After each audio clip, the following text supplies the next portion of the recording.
and welcome to the 12th episode of Concussion Chats. My name is Taya. Concussion Chats is a podcast hosted by the McGill students for the Concussion Legacy Foundation with the help of Nick from Concussion Talk podcast. We are dedicated to providing hope and strength to those suffering from concussions through sharing experiences. Today I have a recording of our guest speaker, Louis. So Louis currently is enrolled at Carleton University.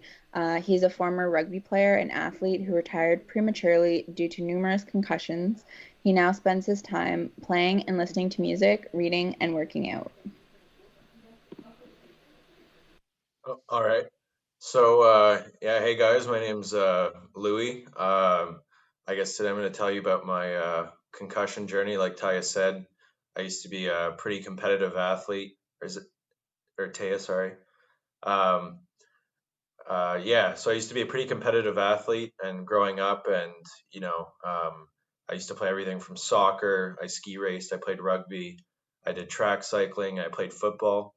And ever since I can remember, the only thing I ever wanted to be was a professional athlete. It was like school was out of the picture, and just playing sports was my thing. And I always found I had like a natural talent, so I kind of put all my eggs in one basket. But the issue is that that all came to a crumbling end after my last concussion. So a little bit about my concussion history. It's pretty lengthy. I've been diagnosed with 15 concussions, 8 of which were serious, where I was knocked out, and 7 of which were minor. So, I think my mom just stopped caring at that point, not bring me to the hospital because she knew what was going on. My first concussion that I remember occurred when I was 7. I was skiing at a hill and learning the basics of pizza and French fry, and I decided to pizza all the way down the steepest hill and face planted, and I broke my nose. But I remember feeling really funny afterwards, where I was kind of disoriented and just didn't know where I was. And that was the beginning of my concussion journey. Growing up, there wasn't a lot of information about concussions. Most of the time they just told you not to fall asleep and just stay in a dark room till the headaches went away. That was pretty much the basics of what I got. But in terms of, actually dealing with the side effects, I found it really didn't help me much. Today I think what I was going to speak about was 2 concussions that had the greatest impact on me, in terms of side effects and the environmental impact that it had, on other people around me, and with academics and stuff. So so my first major concussion occurred in middle school. I was always pretty big as a kid, so I got moved up to the high school football team, and they started me as a starting linebacker. And our school was like a high performance team. We went undefeated for 3 years. Stephen Harper, when he was prime minister, came and visited us. It was pretty cool. I always enjoyed the physical challenge of it, and the idea of danger was pretty fun. And I got to legally hit people, so I was like, right on, take out my anger. But so what happened was that one day we were doing this drill called Oklahoma, which is like where there's 2-on-2. You have one D line and one O line, and then you have the linebacker and the running back. And so my name gets called out, and I get into position. And as I look at my opponent, I'm a 5'8", 12-year-old who's like 130 pounds. And then my opponent is a 6'1", 14-year-old who's 180 pounds. So, I knew I was in trouble. The whistle blew, and he ran towards me, and all I could really do was duck my head and pray that he only gains like a couple of yards. And I think even then I was asking for too much. So and then sure enough, boom, he hits me, and it was pure darkness. I fell back unconscious, and I was really disoriented, and I got out of it after like 10 seconds. And then I wake up to the sound of my coach yelling at me, going, get back in the game, kid. Stop being stupid and stuff like that. And I go up to him, I tell him, I'm not feeling funny, or I'm not feeling good. I feel really out of it. I don't feel good. And he goes, oh, you're just making up excuses to not do the drill. And he says, get back in. And sure enough, it's the same guy, and the same thing happens. But then they realize that I'm really disoriented because I can barely walk. I can't even look at the light. I have to close my eyes, and even that hurts. And then the worst thing is you have to come out of like, really tight football equipment, which, on top of, being undefeated for 2 years and having the superstition of not washing winning clothes is really not fun. So, um, when people realized that I was really injured, they called my mom and stuff like that. And then it was, I think, like 6 o'clock at night. And my mom sort of went, you know what, just, you're going to stay up tonight because I don't feel like going to the hospital for the whole night just for them to tell you have a concussion, which it's not protocol. I really don't advise it. Um, so, as a result of the concussion, I ended up having to stay in a dark room for at least 6 weeks. Everything hurt, sleeping hurt. I was constantly disoriented. I could barely look at anything. I could barely eat. I was so nauseous. And, even from a young age, I realized that, like, a concussion, not only its personal toll, but the environmental toll of the injury is just huge. Even with the little information that we had regarding them, it doesn't foster like a lack of empathy towards anyone, but they just, even your parents, they just don't know how to deal with it because, here you are missing 6 weeks of school, and all you can say is, my head hurts, or, I don't even know where I am. I didn't even know what day it was for like 3 months after that. So, that's when I kind of started to realize the impact of it. And then, on top of, as I said earlier, focusing on sports and not school, I already wasn't very popular with teachers. So, um, my grades began to tank. I got very little accommodations for missed assignments, where they just said, look, you skipped school, and I had to get a doctor's note. And even then, it was a hit and miss with certain teachers, especially science. But you know, um, as this began to occur, and more frequently, I didn't stop football, but I just it started to activate the negative cycle of emotions, and like having a negative headspace, and that went on for years. So, my second, or my last concussion, the second one I want to talk about, occurred in May of 2017. I was at the end of high school. I was playing a rugby game, and I was playing relatively well. I was training with the Quebec provincial team, and I was doing really well because my goal was to get on to was to go be a professional rugby player. So during the game, everything's going well. I'm not I'm not I'm not out to hurt anyone, but I'm I'm big, so a lot of people are going down because of me. And what ultimately resulted in this is that during the second half is that I became a target. So in rugby, you have a thing called a pick, where you start off from a standpoint and then they throw the ball back. But I got to meet my maker, and he was just as big as I was. But as I went down to go and tackle him, he jumped up with his knee out, so like he kind of did this as I collided, and he hit my neck. So what happened is he hit my neck. I fell back, and just from the pure adrenaline of the game, I jumped back in to try and get the ball. And then as I try to walk it off a bit, it feels like somebody's just stabbing me in the back, or like I've been shot. And I'm trying to walk it off, and I'm kind of going like, oh, oh, oh, okay, I gotta lie down. So just from the pure adrenaline of the game, I didn't really feel anything. It really hurt, but I could still kind of walk it off. And tell the other team that they suck, but we ended up losing anyways. But a very common symptom is that you become aggressive when you have a brain injury.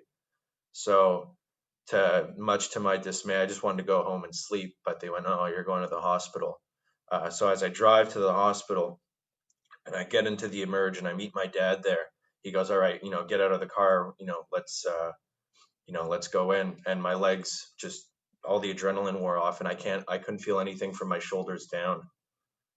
So I get rolled into triage, and then I can barely hold my head up, and then I literally almost collapse into the nurse, and they put a neck brace around me, and then they bring me into the trauma resus unit, and I get sent in for scans and stuff like that, and then the doctor comes and tells me the news, and he tells me I have 2 fractured vertebrae, 3 herniated discs, and 25% swelling in my parietal lobes. So I don't really remember much because from the concussion and the pain meds, but like the serious emotional roller coaster was about to begin. This the doctor pretty much told me if I keep playing contact sports or anything, and let alone with my back, I'll die. And I was kind of, what really hurt about that was that the childhood dream was being taken from me, if you want to look at it that way. And the other thing too is from having a broken back, I literally had to learn how to walk again. So it was as though I had a new start in life. Um, the hit really made me desensitized to everything. Like everything was in third person. It was really strange, but I wasn't I wasn't in touch with reality at all. It was really strange. I understood that I'd gone through a freak accident, but I wasn't accepting the symptoms. I was blaming myself for how I felt, or being a failure because I had to retire, but it wasn't my fault. It was very isolating. Especially around 2017 was when CTE was coming out, and especially after so many concussions, it just made my anxiety go through the roof, thinking I have neurodegeneration and stuff like that, and it was to WebMD yourself, it's not a good idea. Um, you know, the fact that I got taken, or my dream had been taken from me, it left me with a lot of hopelessness. The other notions of sadness, having a lack of direction, continued to be the common theme, and my unconsciousness continued to fight these altering perspectives of reality, which things such as depression and anxiety is what they are. The next couple of years became a real struggle for trying to find myself. I was lucky that a couple of months after the freak accident, I was able to find a new purpose in life. I wasn't going to focus on school, but I got to start to fulfill another childhood dream, which was to play music. And it was this funk band from Montreal, and they're all these old white 70-year-olds, and they're laying down like the best music you've ever heard. It's a band called UZIP, if anybody wants to check them out. So now I started to gain a little bit more perspective as to what I wanted to do. The odds of me becoming a professional musician are very slim, but it allowed me to work towards something, and it allowed me to express myself a lot more than curling curling iron. So the other thing too is that um now that I had this kind of driven goal, the other issues too came to the day-to-day stuff, where you're constantly reminded of these negative ideas that you have in your head of being hopeless and thinking that you're not good enough, nothing's going to come of it. Those were continual things that started to become an issue with me. um it was just more or less the lack of structure and the day-to-day stuff as to how to get to your goal began to really take its toll.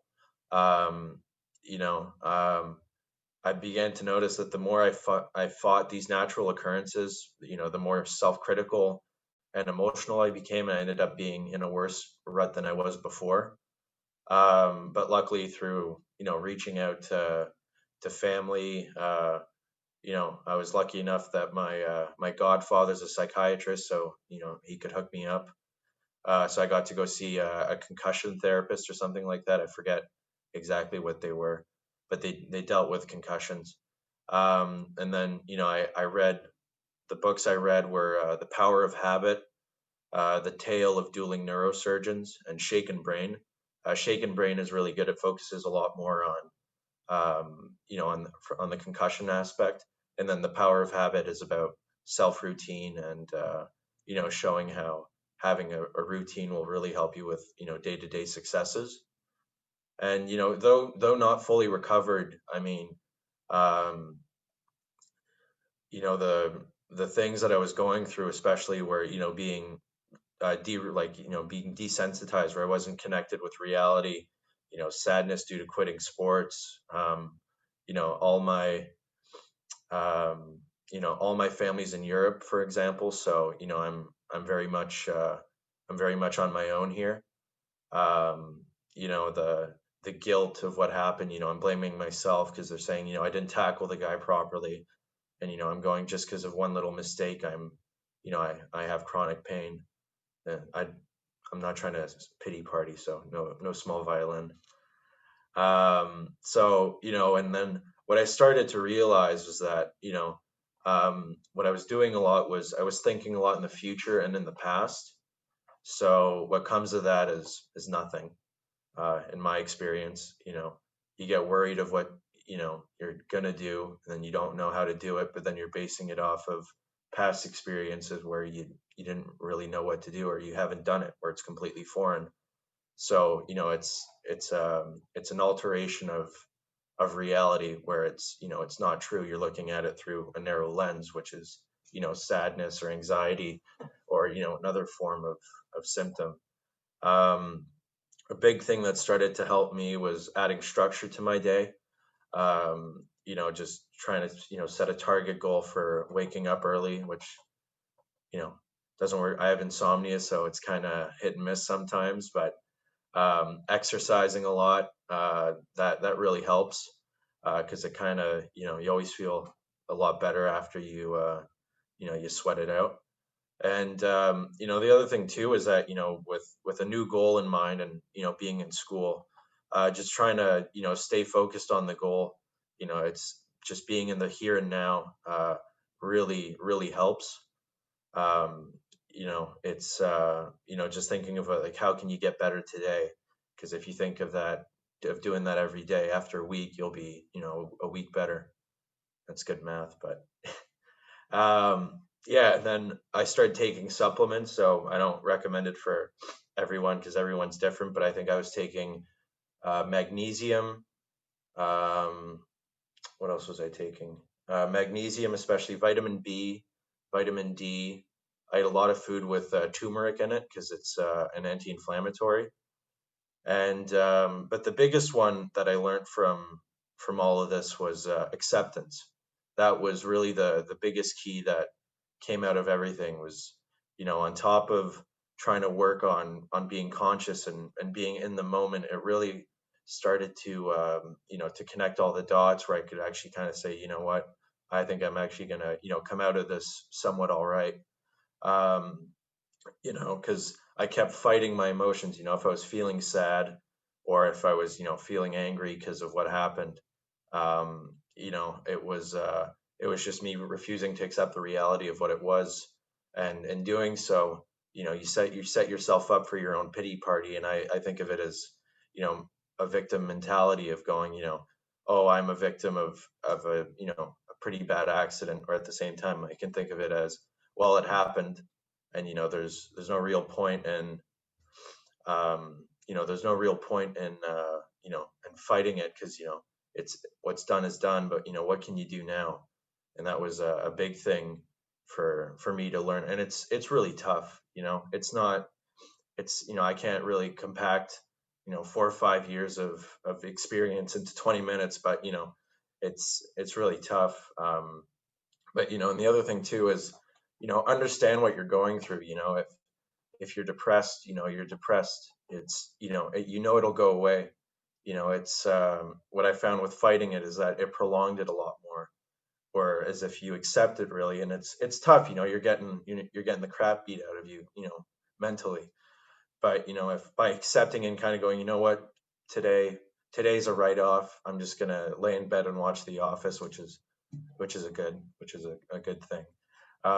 You'll actually find out that you come out of it a lot better. And because like I said, these are symptoms of the concussion. It could be different for everyone. But understand that it's out of your control. It's not our fault. you know the guy hit me, so it wasn't like I did anything wrong.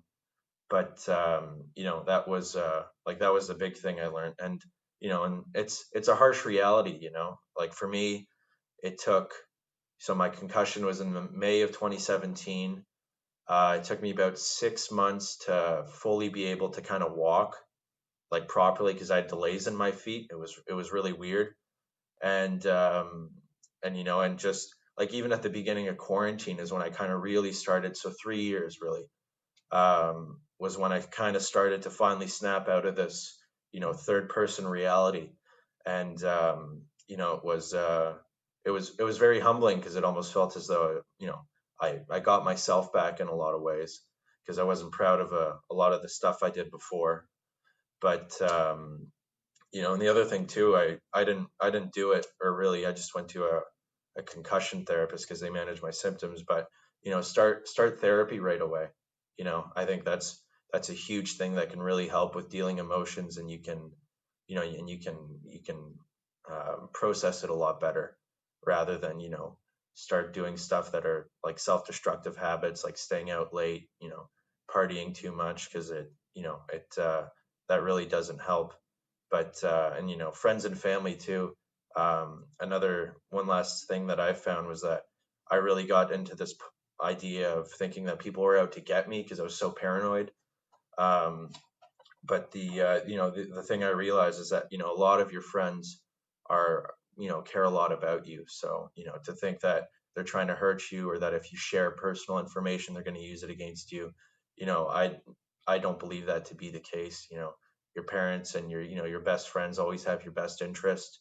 Or if there's someone that you feel comfortable with, or with sharing this information, it's one of the best things you can do because it gets it off your chest. And yeah, and that was a big thing I learned because you know with having friends and stuff that some other people had gone through it, so I knew what to expect. But just knowing that I had that support group was really beneficial for me. So yeah, that's my story with concussions. I really appreciate the fact that you guys took time out of your day to listen to my ramblings. I feel like an old man, sitting on a porch. So, um, yeah, no, I want to thank you guys again. And if ever you guys have any questions regarding what I did, and I'm really good at advising you what not to do. That's what I've noticed. Um, but if you yeah, like I said, if you have questions, feel free to ask me. I usually answer my phone.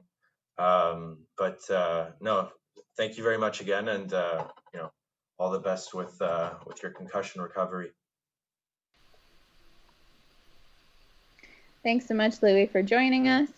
Today I have Emily, who is also part of McGill Students for the Concussion Legacy Foundation, Nick from Concussion Talk Podcast, and his co-host, Aaron, who is also the coordinator for the Newfoundland and Labrador Brain Injury Association, joining me today. So what do you guys think about Louie's share? Well, I thought it was an interesting little introduction to Canadian for Emily there. He said, for me, like, I don't know, you guys are all from, well, except for Emily, is not from Canada at all, but from the mainland, as we call it in Newfoundland. But Yeah. he said middle school, which we don't have here. We have junior high, and Right. which I always thought was a bit weird because the big popular show in the 80s and I guess early 90s was like Degrassi Junior High, like not the Drake one, but the original one, and that was based in Toronto. So, but you guys have middle school, you call it.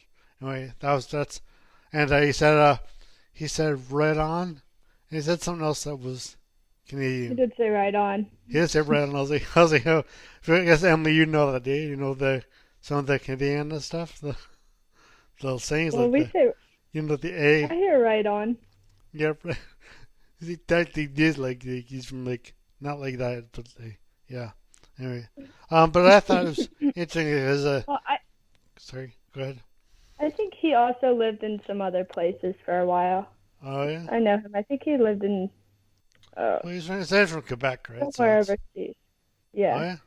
Oh, I didn't hear that part. Yeah. But right on is a Central Canada thing.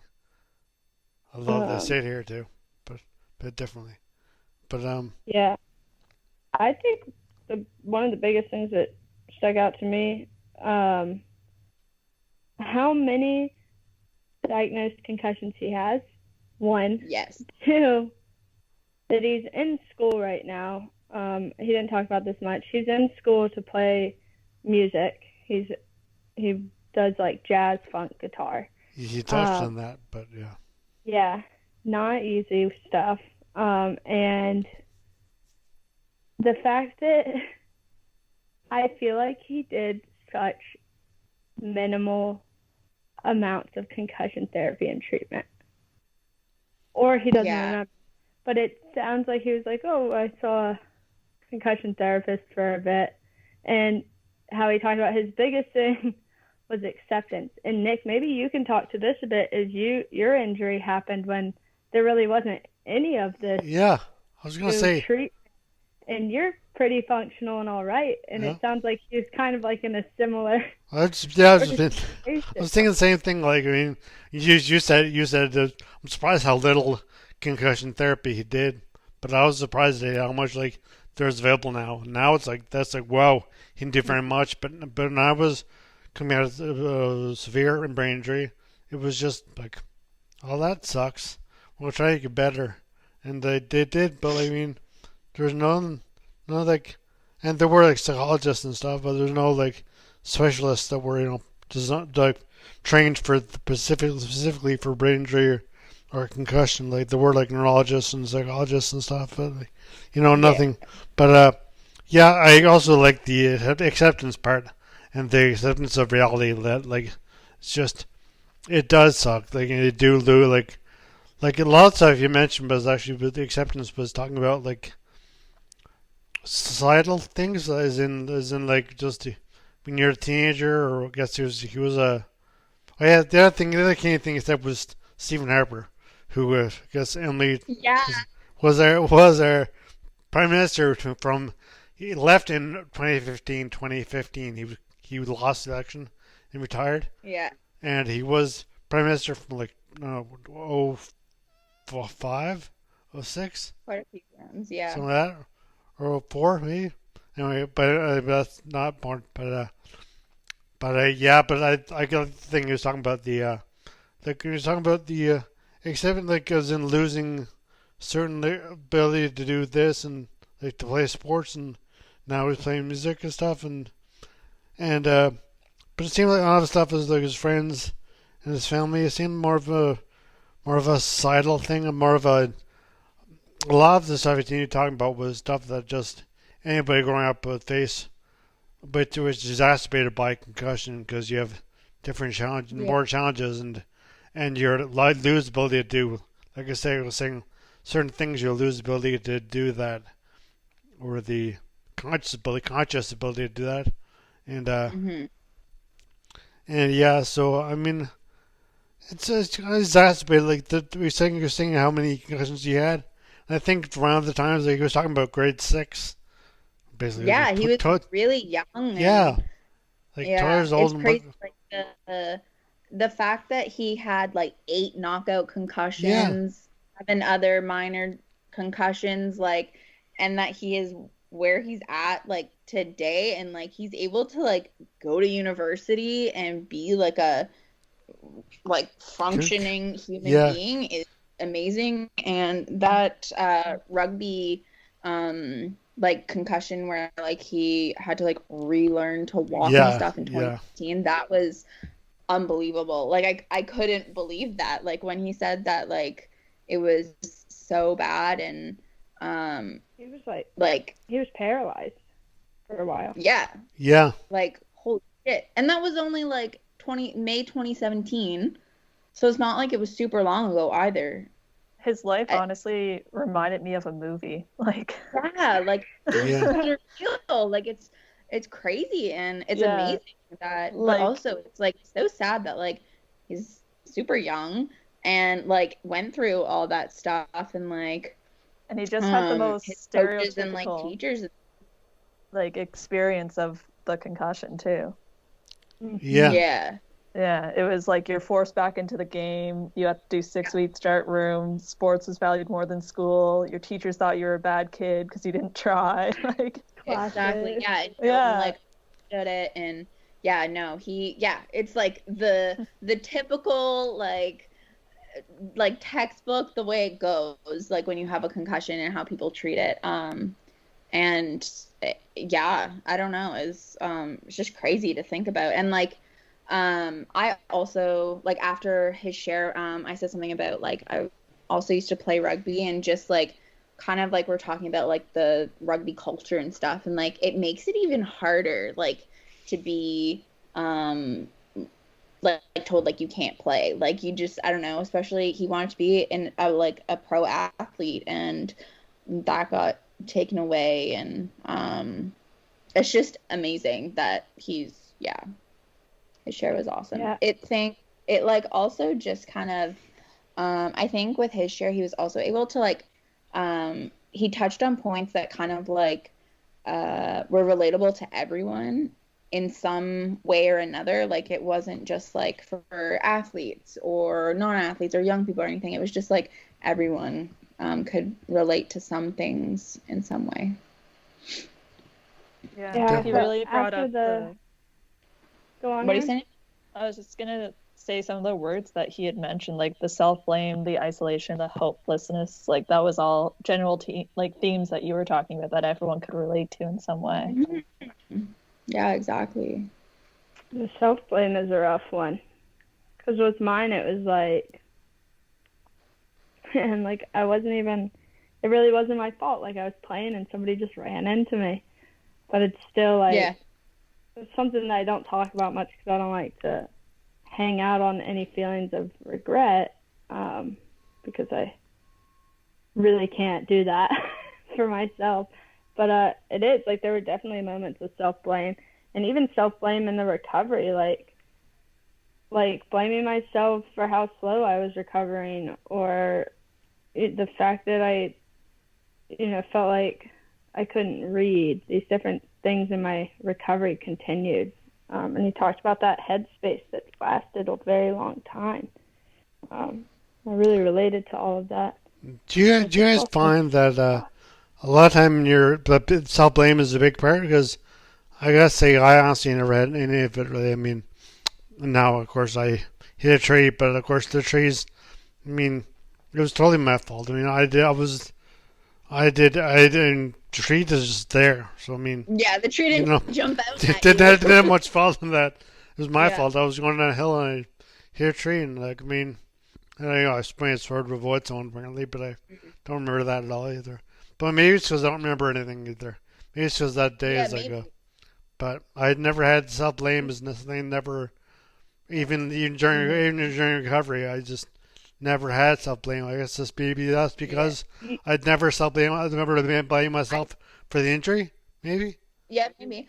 I mean, I think especially when it comes to sports, though, I feel like there's lots of self blame because like you put yourself in that situation. Like he chose to play rugby. He knew what could happen. He like just kind of like the fact that like he put himself in that position. Because I mean, like that's the way I am with things like that. Like it was my choice. Like it wasn't like I was just like walking down the road and like something hit me on the head. Like I actively chose to play rugby and hockey and things like that. Like, and I think that's even the same for like non-athletes when they did something to themselves. Like if they hit their head on something or ran into something or whatever. Like, I think that also has self-blame, but Yeah. I think it's also I me that mean, I hit an M. I hit a tree, and like I mean, I don't blame the tree. I don't blame myself. I mean, you can't blame anybody else. So there's no one to right. blame. But I guess Well, and the self-blame is like not helpful by any means. no. yeah, Like for me, it was like I wasn't even supposed to play the game that my last concussion occurred in. Like I was playing on a varsity team.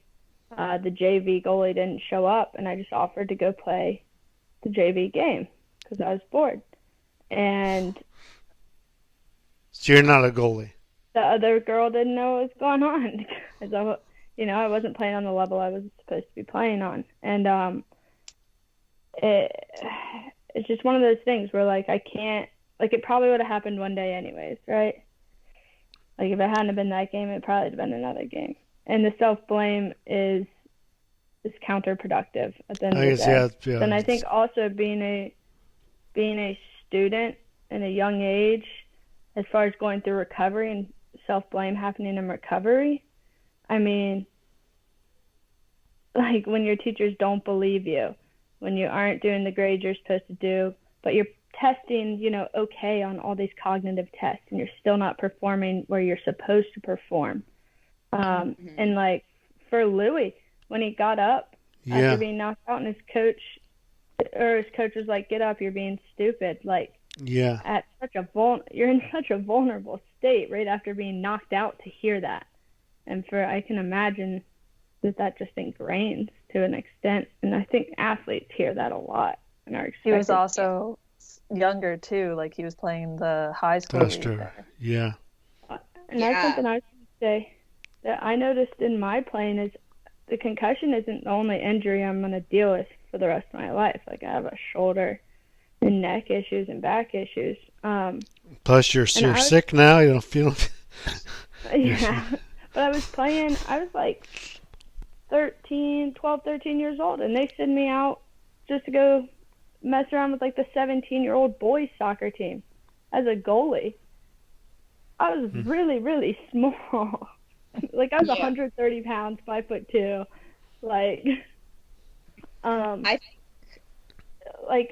There is something to be said for playing on a level that's like playing against people who are bigger than you, even though your mind is on that level.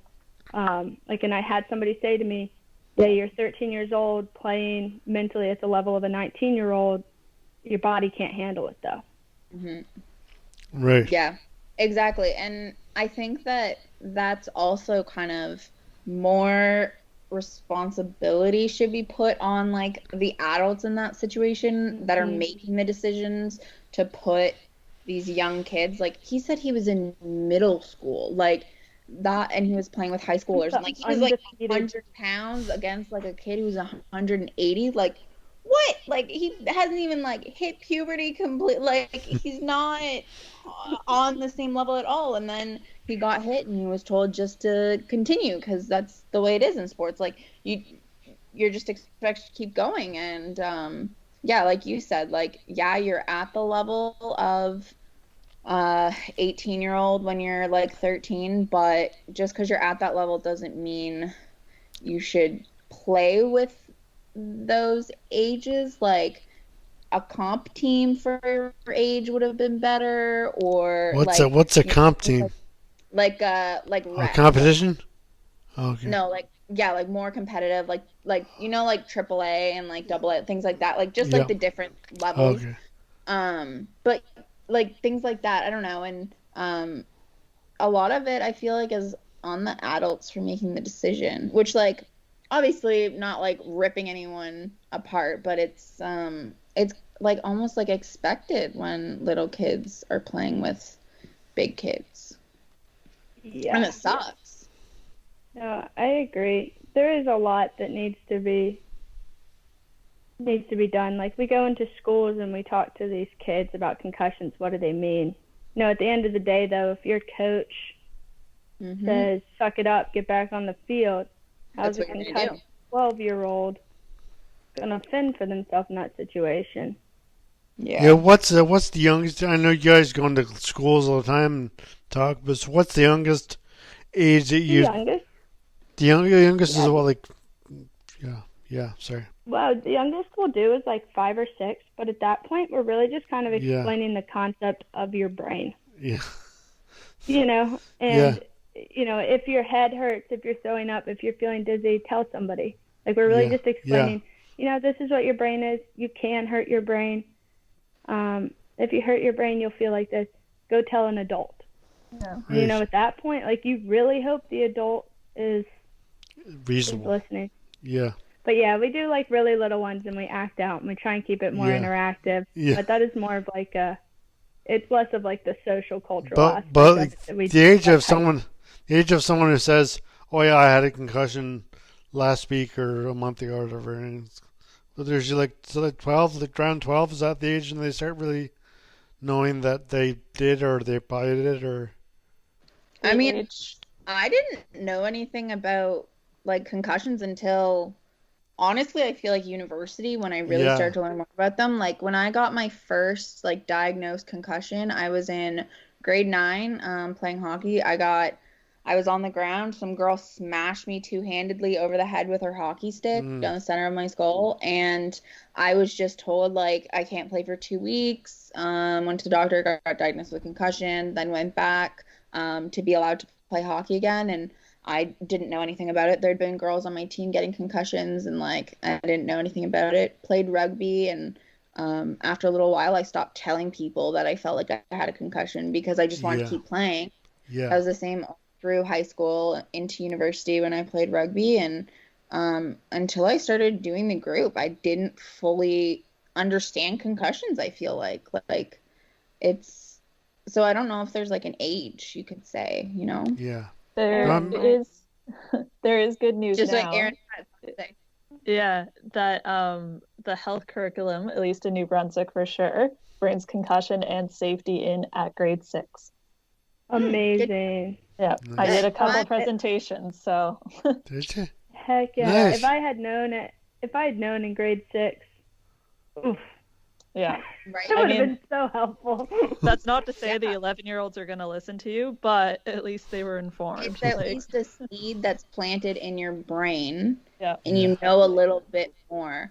And I think that's important because I had no idea. I didn't know any of that stuff. Like, I didn't even hear of a concussion until grade 9 when a girl on my hockey team got repetitive, like, concussions. Like, and that was it. Like, I don't know. And coaches now have to do a lot more training and stuff. Like, my stepdad's coached my brother's, like, hockey team, his baseball team, things like that. Like, they have to do a lot more, like, recognizing the signs and, like, what to do when a player has a concussion sort of stuff. But, so it's getting better. It's not perfect, but it's getting better.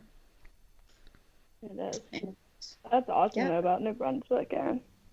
Yeah, that's amazing. I'm not sure about like other provinces' education curriculum, but I do know there for sure that their health classes have to require it. Nice. Awesome. Yeah. Good. So, Hey, that's a step in the right direction. New Brunswick's doing something right. Woo! yeah. The one good thing about the education here. Well, hopefully more provinces start to implement that, and states, of course, Emily. Yeah, and states. Hopefully everyone just. Yeah, I don't know. We're so scattered in the states, because there's 50 states, and hard. Everyone does their own thing. A lot of people too. Yeah, but I do like. I wish I had known when I was younger. But yeah, Louis' show was awesome. It was great. It like made me think about you and your story a lot, Emily. Like it just like matched up real well. It was it was cool. It was really good. He it was an awesome share. It was great. Yeah. All right. So thanks for joining me today, guys. So so thanks Nick for helping us do this, and thanks again to Louis for coming and talking to the support group.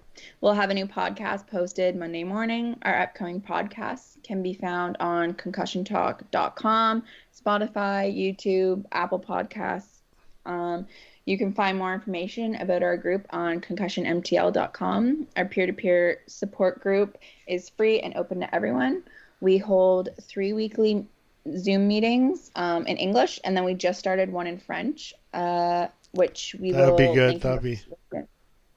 Look forward to Yeah. having those French ones too. Yeah, excited about the French one. Can't wait Yeah. to get that started and see how that goes. But Oui, oui. yeah, thanks me guys. Thanks everyone for listening.